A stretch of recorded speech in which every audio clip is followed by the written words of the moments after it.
Hello, everybody, and thank you for the invitation. This has been just an amazing eye-opener for me. So how did we get started? In 2009, my husband was diagnosed with prostate cancer. And needless to say, the whole world changed for us at that moment. And we discovered very quickly that there was very, very little help in the community for him. So we started looking for ways to make his life a little bit better. So I started fighting, first of all, with the local health authority, who were giving men after prostate cancer a big green nappy to wear instead of a small pad. So dignity, we all know, is very, very important. So as our journey went on, we had more people come knocking at our door looking for help. So we started off, without knowing it, a prostate support group around our table. Then more people started knocking on the door and we needed to have a bigger space. So for a while we were of no fixed abode, but we moved to wherever we could to get as many people together. And eventually, you can see in this picture, this is our support centre that we are very, very proud of. We eventually bought it, so it belongs to the community. Some of the things that we have learned along the way is that it takes a village.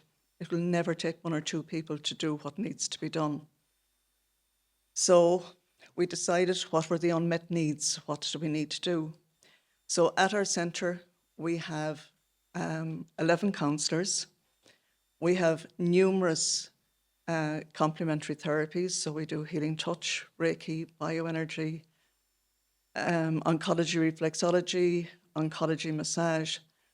And we learned to build a good relationship with oncologists and with consultants. So before we do any of our complementary therapies with the patient, we actually get the permission from the consultant. It's amazing how they have learned an awful lot along the way as well, that hour of relaxation is actually really, really important. We also started shaking buckets and doing more begging, and we bought a bus. So on that bus, we take 9 patients every day down to Galway for the radiotherapy. And unwittingly, we actually have an amazing support group. Each time we have this group, we have people coming together, looking after each other. You want to be in the centre in the morning because it's hilarious, because they're always teasing each other, they're slagging each other, they're laughing. We even had one Christmas where they brought all of their instruments down to the radiotherapy department, and they had everybody out dancing the Siege of Venice.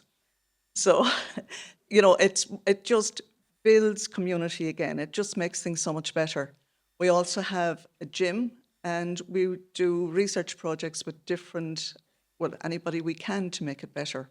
So at the minute, we're doing the Can React research programme with the University in Galway, and that is all about physical activity and cancer. We also support the family, so it doesn't matter what illness comes into a house, everybody is affected by it. And our latest acquisition is the Emsella chair, and that is started off for men with prostate cancer to make their pelvic floor a little bit stronger, and now we realise it's for anybody with a pelvic floor cancer. We have a very close working relationship with the local hospital, so we would get 97% of our referrals would come through the hospital. Portiuncula Hospital down the road from us is the oldest nurse-led oncology unit in the country. And to say that these people are amazing is an understatement. So we could get a call because somebody has just got the worst news of their life. They've got somebody with them. So who's going to drive home? We've both been in that situation. You don't want to get into a car and drive after you've had that kind of news. So I would generally get a call from one of the nurses. I would go down, I would talk to whoever it was. I will take them back up to the centre, make the famous cup of tea, sit down and try and put some sort of normality around something that is not normal. Try and make them aware of the kind of supports that we can actually support them with.